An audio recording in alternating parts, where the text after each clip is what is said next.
आइए खबरों में आगे बढ़ते हैं। बाराबंकी में पहुंचे स्वामी प्रसाद मौर्य ने सियासी तूफान खड़ा कर दिया है।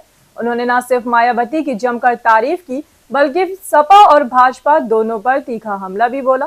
स्वामी प्रसाद मौर्य ने कहा कि मायावती अब तक की सबसे बेहतर मुख्यमंत्री रही हैं, लेकिन अब वह काशीराम और अंबेडकर की राह से भटक चुकी हैं, इसीलिए जनता ने भी उनसे किनारा कर लिया है। स्वामी प्रसाद मौर्य ने इस दौरान पीडीए की राजनीति, भाजपा की नीतियों और आगामी चुनावी रणनीति पर भी खुलकर बात की।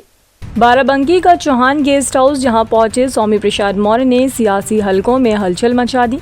कभी भाजपा के नेता रहे मौर्य ने कहा, मायावती अब तक की सबसे बेहतर मुख्यमंत्री रही है।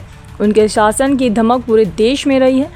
हालांकि उन्होंने ये भी जोड़ा कि अब मायावती अंबेडकर और काशीराम की राह से हट चुकी हैं, इसीलिए जनता ने भी उन्हें छोड़ दिया है। स्वामी प्रसाद मौर्य ने इन दिनों संविधान सम्मान और जनहित हुंकार यात्रा पर निकले हैं, जिसका मकसद है सामाजिक न्याय, जनहित और संविधान की रक्षा। इस दौरान उन्होंने भाजपा को भी घेरा और कहा, हमारा मकसद चुनाव लड़ना नहीं, भाजपा को यूपी से उखाड़ फेंकना है। भाजपा की नीतियां जन विरोधी हैं, उसे हारने के लिए किसी भी पार्टी से गठबंधन किया जा सकता है। सपा पर निशाना साधते हुए मौर्य बोले, सपा दिशाहीन पार्टी है, उन्हें बाबा साहब के बारे में भी नहीं पता था। उन्होंने ये भी दोहराया कि पंचायत और विधानसभा चुनाव वह अकेले लड़ेंगे, लेकिन अगर भाजपा को हराने के लिए किसी से हाथ मिलाना पड़े तो पीछे नहीं हटेंगे।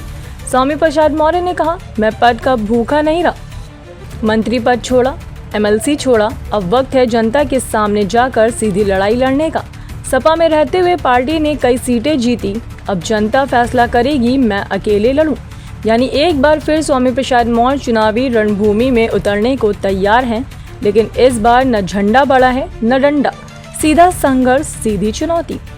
उसे इस्तीफा दिया, भाजपा छोड़ा हूं, कैबिनेट मंत्री था, मंत्री पद को छोड़ा, और समाजवादी पार्टी में राष्ट्रीय महासचिव था, एमएलसी था।